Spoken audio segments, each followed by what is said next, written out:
You're listening to the How to Talk to Girls podcast, where you'll learn step-by-step how to meet and seduce beautiful women, whether you're looking for one night of fun, a week-long fling, or a long-term relationship. I'm your host, Trip, and the episode starts now. Hello and welcome to another episode of the How to Talk to Girls podcast. I'm your host, Trip Kramer from tripadvice.com. Man, I'm excited for this episode. I'm excited for you, and I'll tell you why.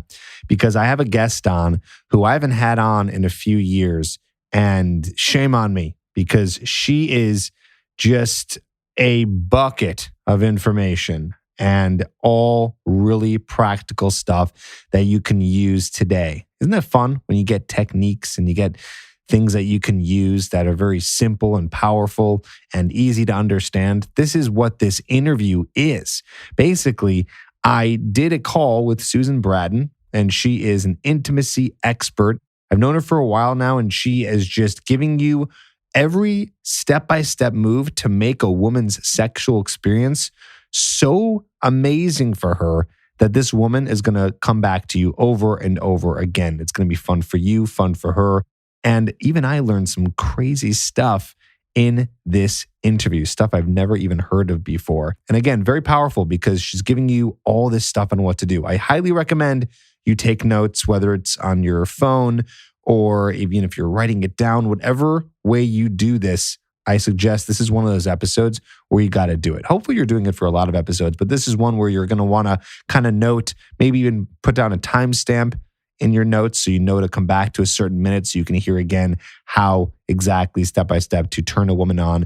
And also what we're talking about here and the kind of overall theme of this episode is dominance. So how to become a more dominant man, a more confident man, more secure, so you can really embody this masculine presence that gets women attracted and makes you feel more secure in yourself.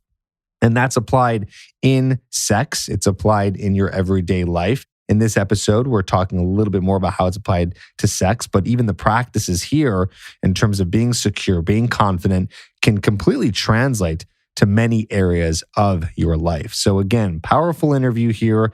Take notes, get ready. Here it is, my interview with Susan Bratton on how to take her to orgasmic bliss.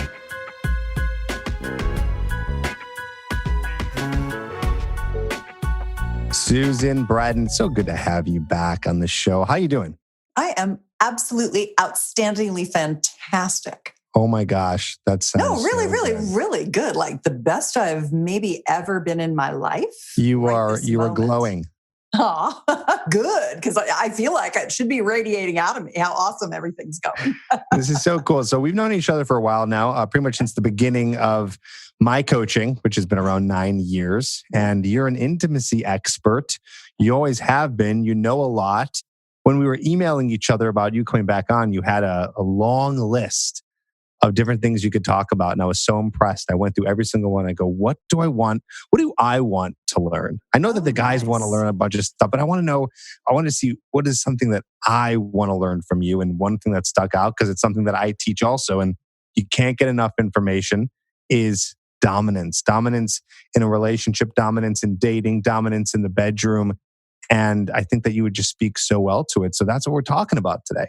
Yeah, I'm glad you picked that. It's one of those topics, ravishing her with your masculine dominance. You know, you have to say it with a very deep voice. It's one that most people shy away from, frankly, Trip. So I love to talk about it because I personally love to be dominated in a very specific way that I think is actually right smack dab in the middle of the bell curve of what women want. I think I'm super normal, actually. I think there's a lot of fringy stuff that some people like, but I like to go smack dab in the middle of what most people like.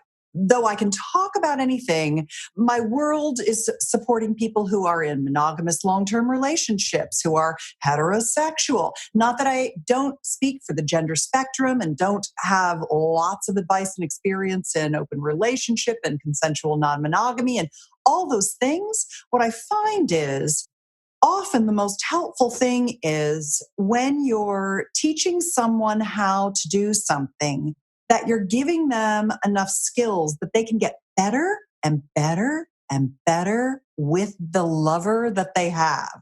Because most people aren't like having sex with 25 or 30 people, or, some people would like to do that and they might do that over many years, but mostly people are looking for how do they satisfy the person they have right now. And if you can't do that with one person, how are you going to do that with 25 people? Yes. Right? So it all starts with one, no matter what kind of relationship you're looking for. Yeah. And another thing I want to talk about regarding dominance is I feel like a lot of guys struggle in this area. Yes. And I've tried to analyze why. Like, why is this such a tough thing? Why are guys asking this question so much? It's hard to be dominant, or it's hard to be assertive. And again, not just in bedroom, like everything, bedroom, dating, relationship, all of it. And my theory is that it comes from a fear of rejection. Is if you put yourself out there, if you do something that's a little bit more assertive, a little bit more dominant, then it's a little bit more vulnerable. Hence, you have the opportunity to get rejected. And who wants to get rejected, right? No one wants to go through that at all. So I figure maybe we can even speak to that a little bit and help men understand that women do like this, and that you have to at least try, or maybe you have some ideas of how a guy can try without fearing the rejection part. Yeah, well, I want to answer that specifically since you brought it up. And that is, when you do something, and it could be anything, it doesn't have to be, being more masculine forward. Whenever you do anything that triggers someone or makes them pull back, the first thing that I want you to do is not take it personally, because it's not about you. It was about their experience of you. So you're better off, instead of taking it as rejection, transforming it into an opportunity to understand that person better. And so all you have to do is say, oh, hey, no worries. I was just trying that out to see how it worked. And if it wasn't right for you, give me some feedback on what could have made it land better for you. I think if you just make those, then you're still in a dominant role because you're controlling the frame. You're still saying, hey, it's no big deal. It doesn't rock my world when something doesn't go right. I get curious about why that happened. It's a learning opportunity for me to become a better man. And when you come into it with that mindset, I think it just kind of shifts everything. Don't be afraid of contraction or reaction. Embrace contraction and reaction as feedback. Doesn't mean you fail. Feedback gives you the information to become better.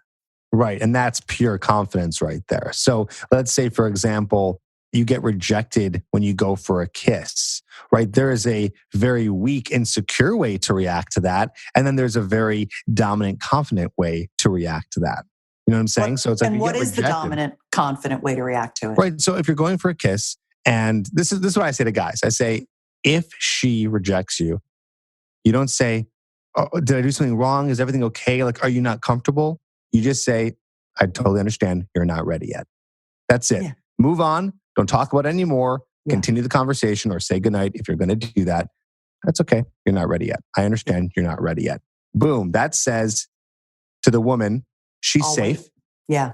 Right? You're not going to force anything. You're not going to be too intense with her. And you're not also, and kind of connected to what you said, it's not digging at your self-esteem. You're not like, oh my God, I got rejected. It didn't work out, right? You are secure in who you are. So you understand that it's not about you, like you just said, but that person's not ready yet. And you can actually verbalize that. So that's just one example in terms of rejection. A lot of guys will not even go for the kiss because they are just so afraid of that one moment. So there's another thing too. I think rejection is a part of it, but I also think that there's so many other factors that make men fearful about having that masculine leadership. Oh yeah, let's hear these. One of them is raised by moms, not enough dad. Another one is just the whole concern about being thought that you're too pushy, or you're too forward, or you're trying to manipulate. So there's a lack of I'm enough or I deserve in that fear. There's another issue, which is sexual shame. And that is because our society, and especially if you've been raised in a religious environment or in a home that's very stoic and unloving and untouching, where you've had no good models, which is most people, you come into your sexuality with a high degree of shame for the amount of desire that you have, because most women have no idea how horny guys are. They're not testosterone dominant. And so men walk around. Some men ask me at 80 and 90 years old if there's any way, anything they could take that would kill their libido, because I'm a libido expert. And I'm like, no, unfortunately, you're going to be a horn dog till the day you die. And actually, that's a signal of good health, right? But because women don't understand that, because we're hormonally cyclical, so we get horny and it ebbs and flows.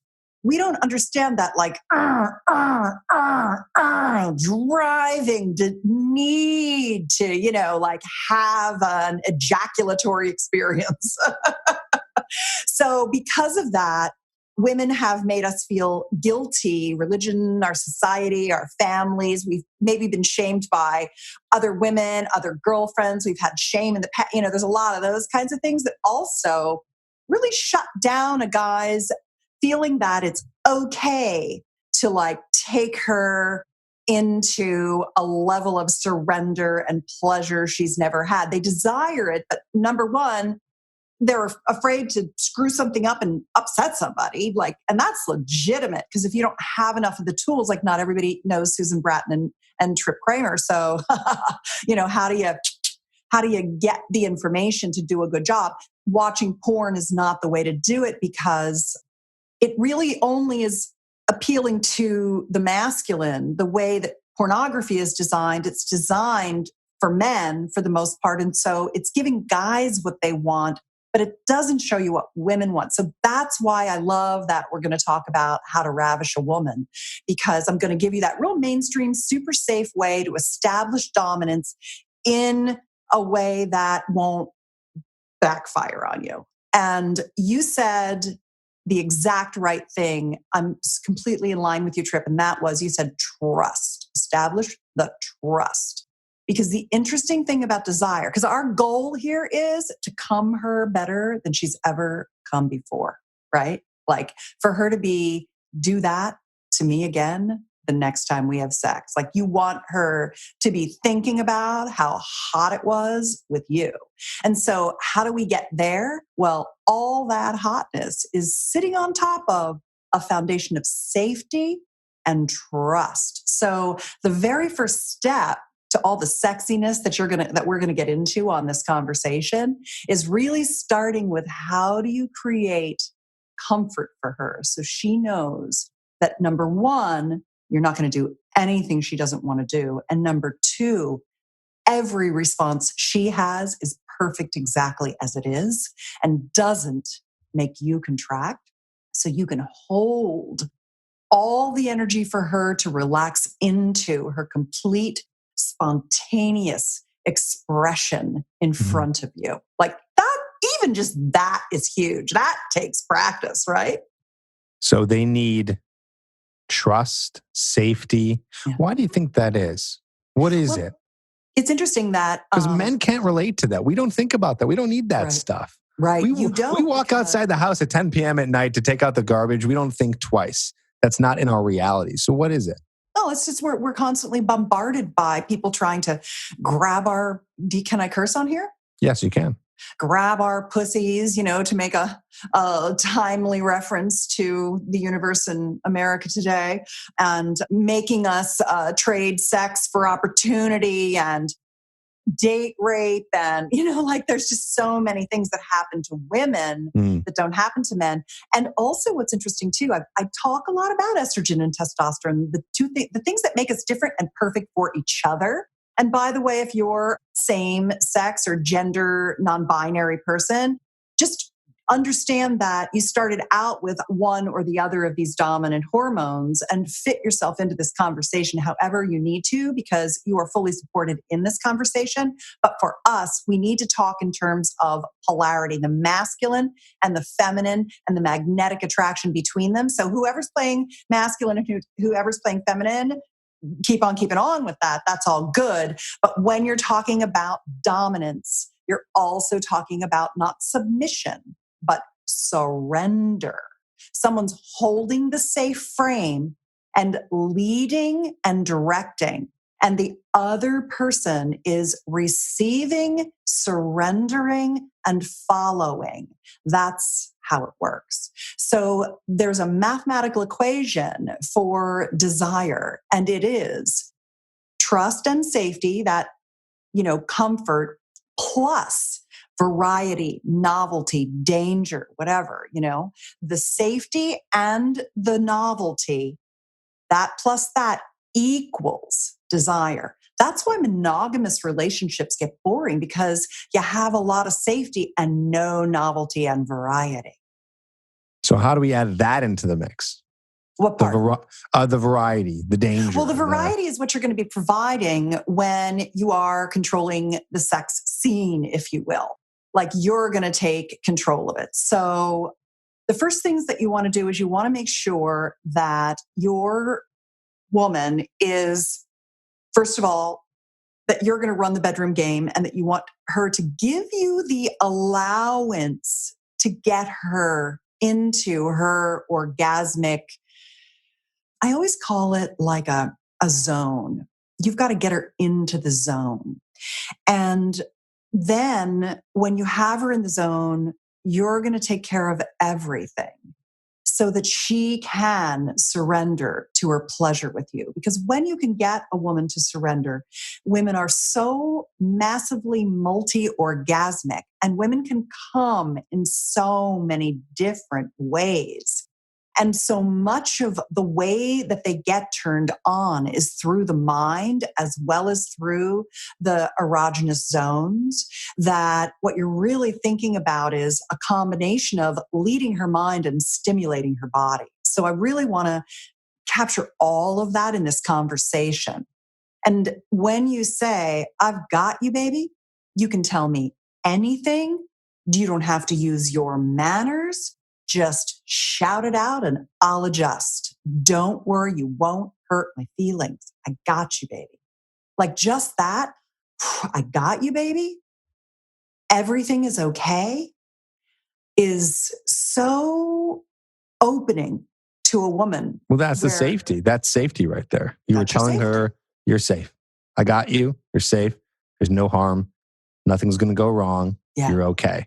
And then that gives her the freedom to, like you said, I like that surrender. That's interesting, because you always think dominant, submissive. And you're saying, no, you are providing a dominant role so she can surrender. And it's not about, I don't know much about submission, but I know submission is a little bit more like, I'll do whatever you want kind of thing. I'm submitting to you, but it's different. Where I'm hearing surrender is, I'm going to just let you relax. Yes, exactly. Let you relax and let it just go. Here's how arousal works. Arousal, what you want to do is you want to get her going, and you don't want to drive her too hard. So this is always the issue with you testosterones, is you drive her too hard too fast.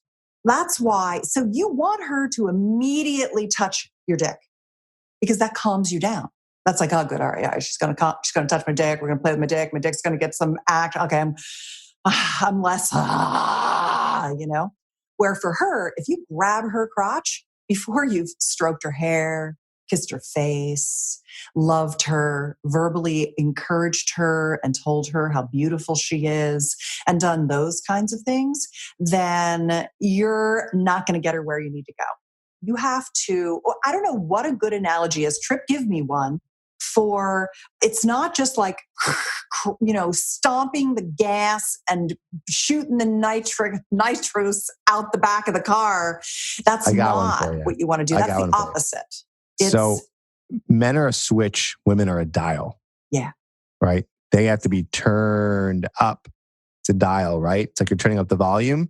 You turn it up slow, and then you finally get there. Yeah. That's how women are. For a guy, it's a light switch. We're just like, boom, we're there. It's just how it is. So it takes a little bit more. And this is why, I would say this is why it's important to hold the dominant frame, because that is what is turning up the dial, right? That's part of your equation that you said. That's part of getting that desire going. It takes a little bit more. And that connects to what we were saying before. Safety, comfort, that in any situation, that's never a switch because you don't know. It takes a little bit to feel safe. No one's instantly safe. It takes time. It takes time to feel comfortable. No one's ever instantly comfortable. It takes time. It's like, here's another analogy. You're freezing cold outside. You want to come in and you want to get warm. You come in, you're still kind of cold. You slowly start to finally feel warm. It's not instant, right? It takes time. That's just how women are wired. It's just how it is. Well said about the cold to warm. Spoken like a true Midwestern man. Oh, that's true. I know. And you're on the West Coast, so you're like, it's warm every day. I'm in Cali, baby. So let's talk about arousal again very quickly. The foundation of arousal is actually relaxation. If you start driving her too fast, then she's not going to go the distance, and you're not going to achieve her full orgasmic capacity and her full surrender. So holding her is very important, stroking her hair and imagine a bullseye. And you know how it has the ring on the outside and then the ring in the middle and then the ring and then the bullseye, right? It's concentric circles to the center. You have to start on the outside of her and work your way in. If her genitals and breasts are the center, you want to start on her hair, her feet, her arms, her back, her belly, her legs, and work your way into arousal.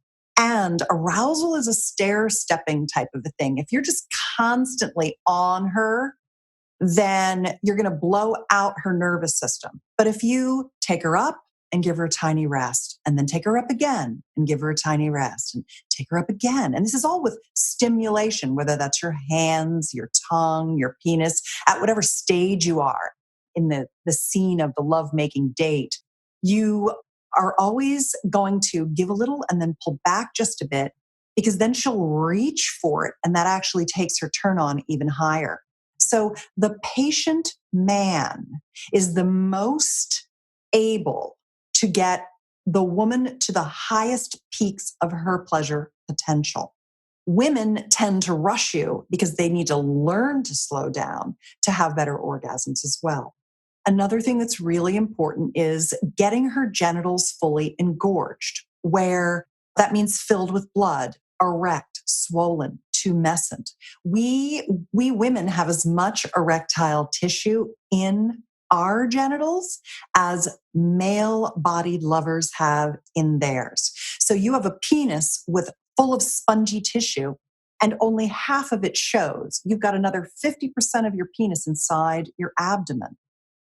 She has pretty much 100%, 98% of her erectile tissue is in not just the clitoral tip of her clitoral structure, but the shaft, the legs, and the arms, and they drape around the vaginal opening. And then the G spot, which isn't a spot, it's a sponge that goes up along the top of the vagina, and the perineal sponge along the bottom of the vagina surround that whole area outside the lips, the labia. They're all erectile tissue.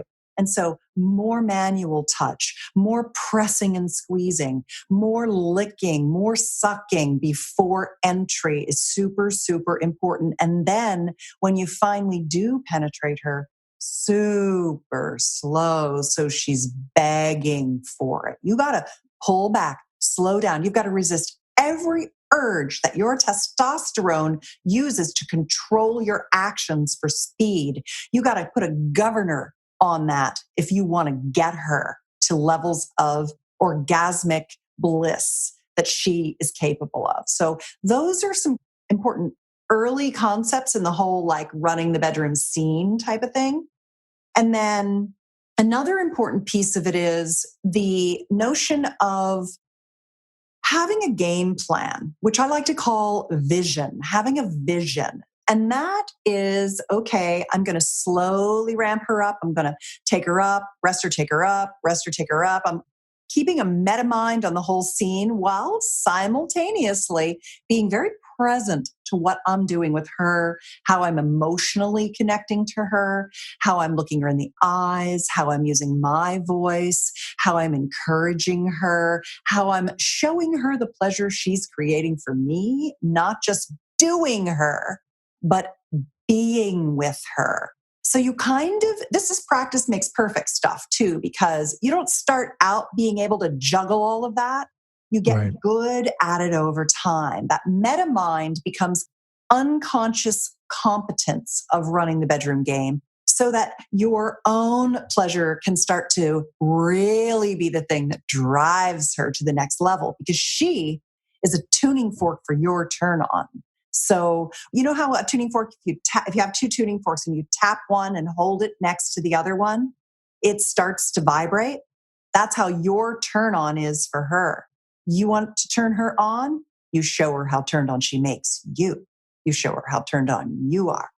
And we could have a whole nother section on premature ejaculation and stamina, by the way, because that's another piece that men have to manage. But the more you slow down, the more you allow yourselves to ramp up, the easier that is for you too, because 1 in 4 men have issues with stamina. They want to last longer. And so this is another way to do that, is by slowing down and staying present and lowering your nervousness and increasing your emotional connection, connecting your cock and your heart when you're with a woman. And that takes practice too. So those are some more pieces I wanted to lay in as well. And then when you're ready, we can go to, okay, what are some of the actual like ravishy things you can do? Yeah, let's go into it. I think we're there. Okay. I love it. All right, great. So there are a lot of things that you can do. So for example, a good kind of a pacing sex date is starting by setting what I like to call the lover space.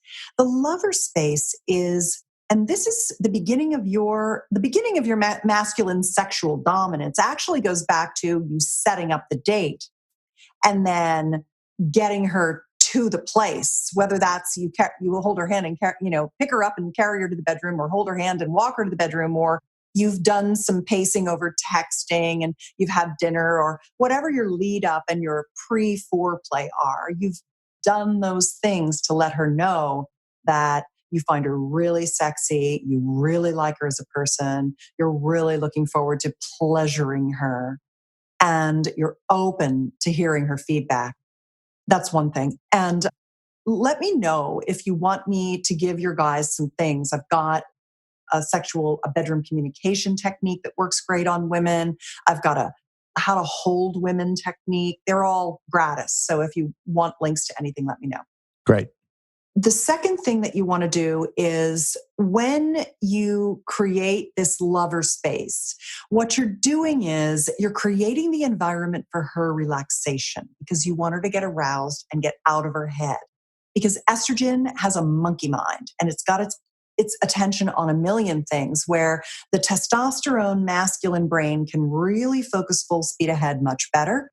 The feminine has a hard time getting out of her head and into her body.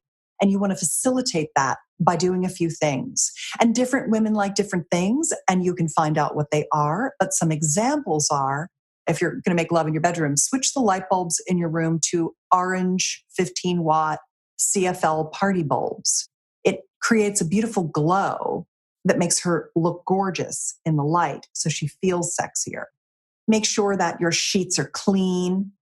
Put a waterproof sheet over top of your bedding, like a fitted sheet you get on Amazon, and then put another fitted sheet on top of that, so you can get as much lube and ejaculate and drool and everything you want all over everywhere, and she can just surrender, and she doesn't have to worry about getting anything dirty or whatever, because women worry about that. The music, the playlist. You have a playlist that's going to go from romantic to totally slutty over a course of time. That's at a good volume. Do you have a pitcher of water? Do you have some strawberries and watermelon and things like that? Does this make you less masculine? No. What this says is this man is a provider. This man has his shit dialed in. This man cares about me and went the extra effort for my pleasure. That is the kind of man a woman wants. So you have all these things. You've got a stack of soft, clean towels. You've got nice organic lubes. You've got everything you need to basically have hot sex for hours. You could get her some lingerie and you could say, I want you to put this on for me. I want to see how sexy you look. I want you to spin around and show me how you look. You look beautiful, baby. You're so sexy. I love your hot body. I don't know whether I like your ass or your breasts better. You're just the sexiest woman to me. I don't know what it is about you, but you make me crazy turned on. You just want to keep this kind of like running appreciation. And what you want to do too, because verbal is frame control. You definitely want to toggle back and forth, just like where you're toggling her nervous system, where you're taking her up and then giving her a rest and taking her up and giving her a rest and taking her up and giving her a rest. The same verbally. If it's all just dirty talk, she will contract because then she's like, oh, you only like me for sex. But if you tell her some things that you like about her generally, as well as things that you like about her, sexually, she wants to be adored and found sexually irresistible in equal measure. You got to kind of balance that or it gets lopsided and then it takes her energy down. So do you have some examples of both of those, like what that looks like? Yeah. Baby, you're so beautiful. I love being with you. You're such a special woman. I'm so lucky to have you in my life. I feel like I'm the luckiest man to have met you. With your skin feels so good under my hands. You feel so good inside you. Your breasts are so gorgeous. They're so succulent. I just love sucking on them. The way your nipples pop out is so fucking hot to me. Whatever is true for you. You say what is true for you. And I know that it's difficult for you as a man to articulate things, which is why when you just say the things you see, when you're just observant and you just speak your truth, it feels very authentic to her and it's very encouraging for her. You want to keep encouraging her to open to you. Come on, baby, open to me. Dance a little bit for me. It's just us. Let me see that beautiful body. Shake that ass, baby. Oh yeah, rub it in my crotch. I love that. You feel so good. Just that kind of stuff. It's really nice. Women like that a lot. Women like to be sexually objectified as long as you also respect them and adore them, right? So you can objectify the hell out of her as long as you're also telling her great things that are not the sexy parts of her. And you can up the objectification during the bedroom time as long as you've done a high amount of the outside the bedroom adoration. That really helps. It really calms us down. Estrogen is a worry molecule. Where you're so confident, you don't worry about things, but women worry. And so we need you. That's part of your masculine safety and holding us and making it great and say, that like you just cannot imagine how important that is for us, that we are good girls for you.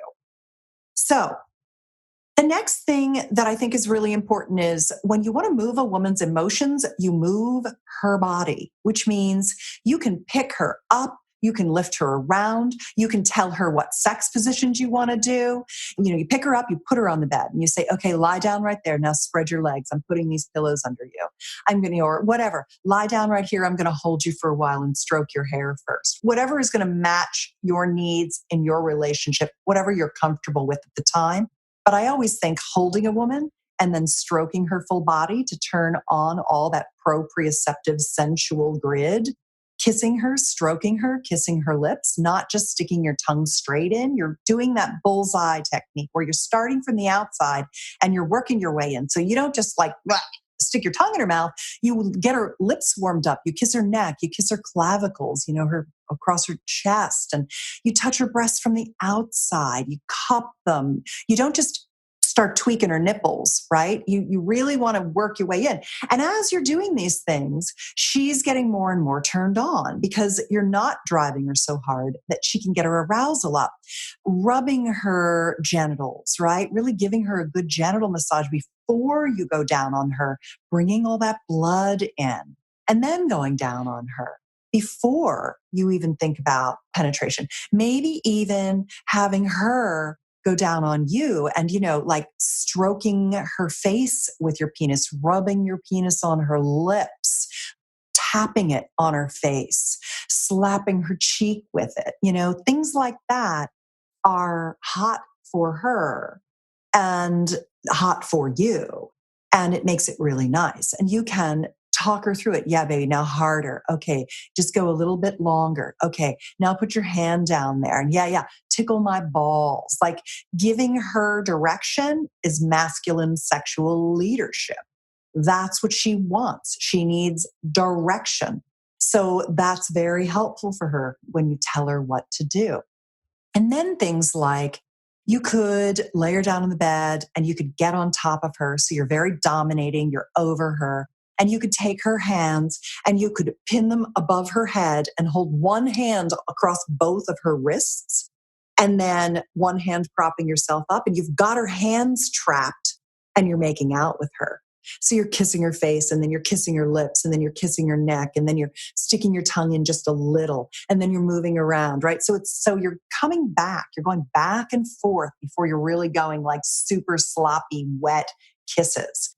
And another thing that women really like is they like to be held by the hair, but never so it hurts, only so it's secure. You embody security in all your moves. You've got her. She's never going to fall off the bed. You're never going to pull her hair, and hey, you might pull her hair or something like, oh, she's like, oh, baby. And say, sorry, honey, is this better? Like, okay, baby, how's this? Right?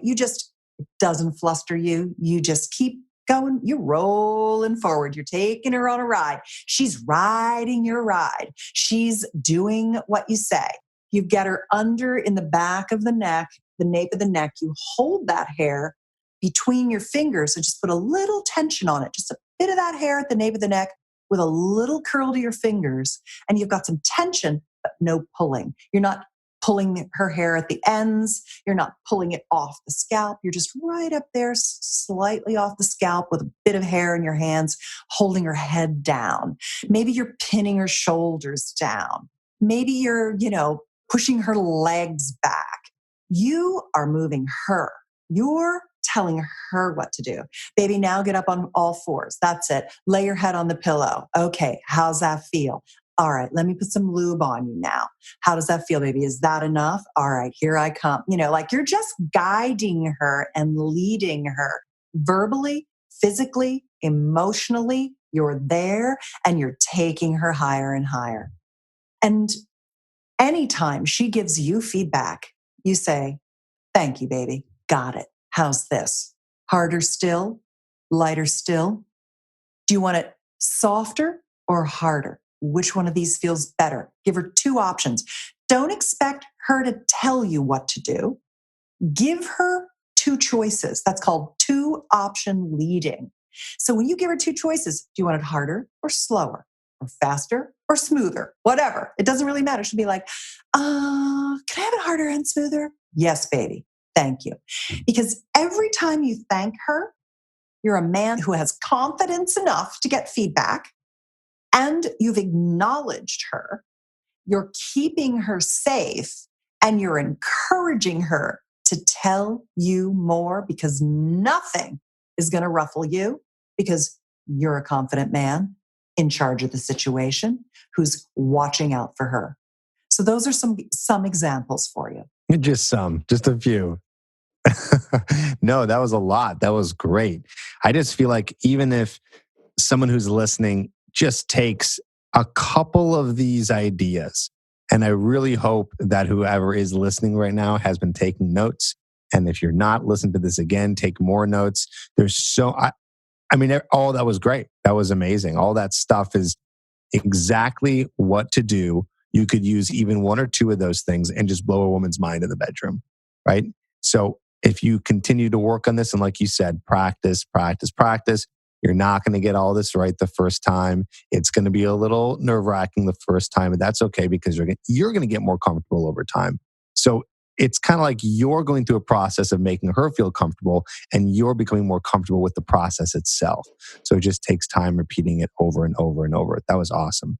Out of all that, just gold right there, where should a guy start with this? Is it a mindset? Is there a technique?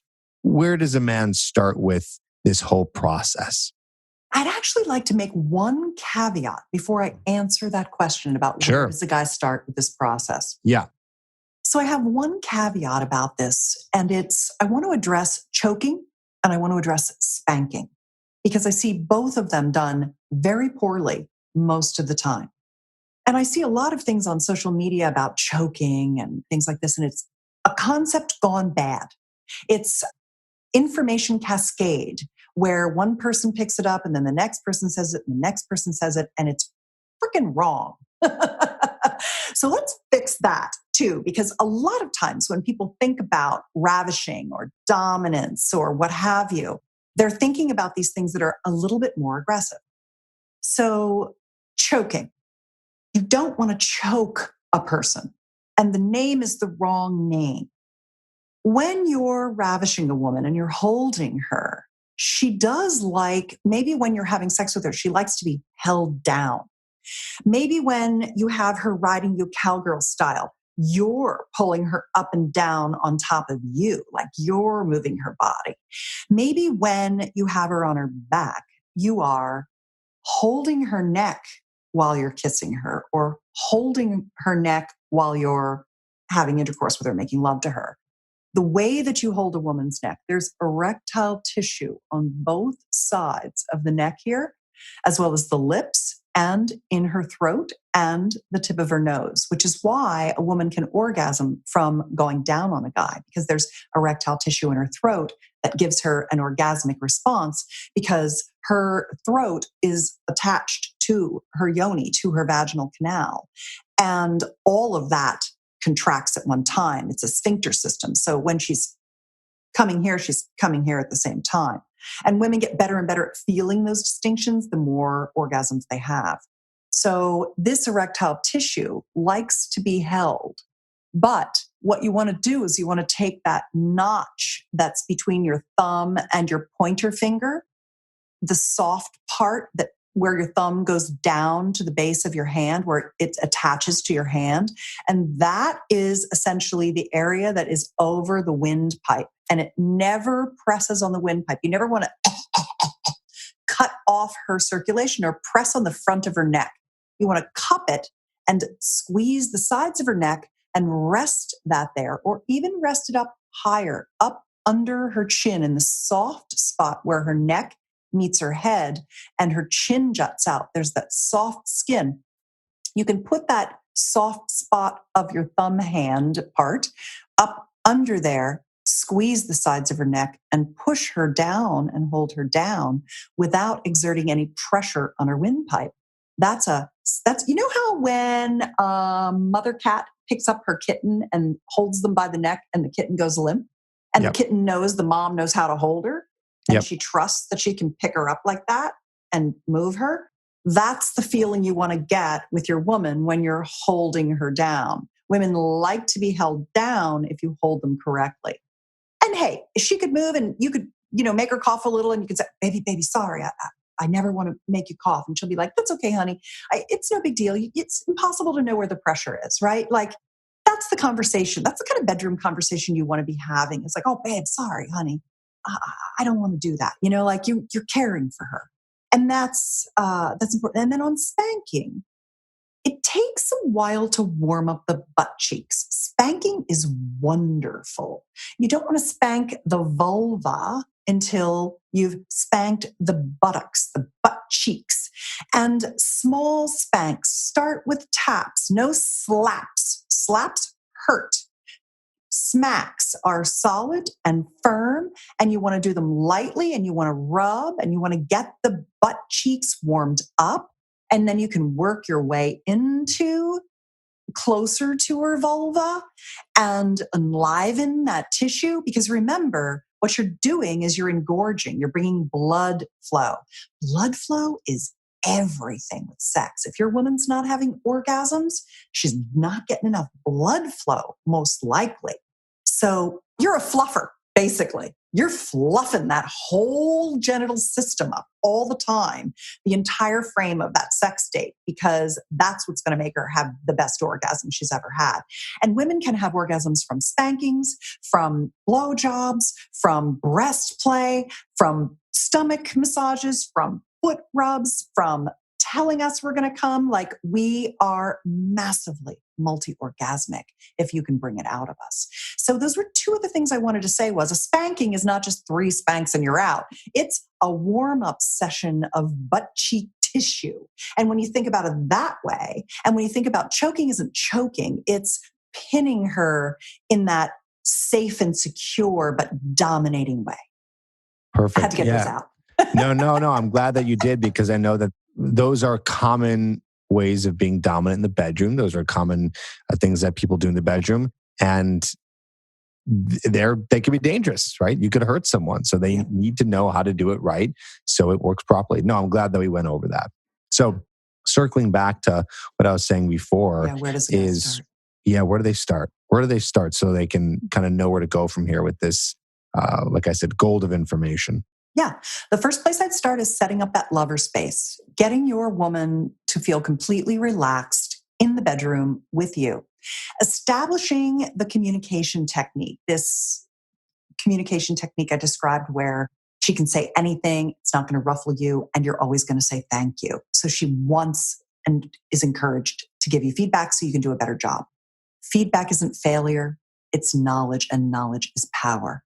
Those are 2 things. So establishing those things. Then next, I would try some of the small stuff like holding her, getting good at holding her, getting good at being present and lowering your own cortisol levels and connecting with her, talking in a low voice. And whenever you feel a little stressed and your voice starts to rise like, you just go, mm-hmm, mm-hmm, Mm-hmm. mm-hmm.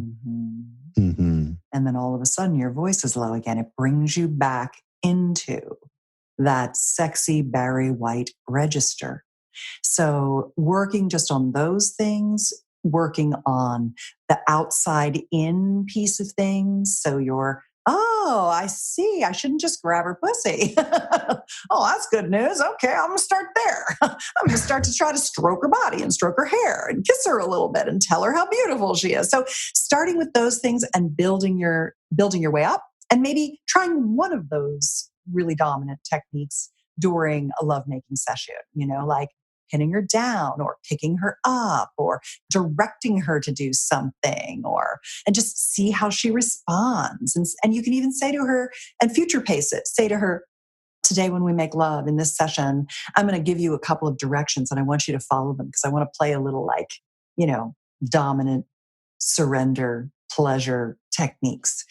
Another thing that you can do, and some women like this and some women hate it, is daddy.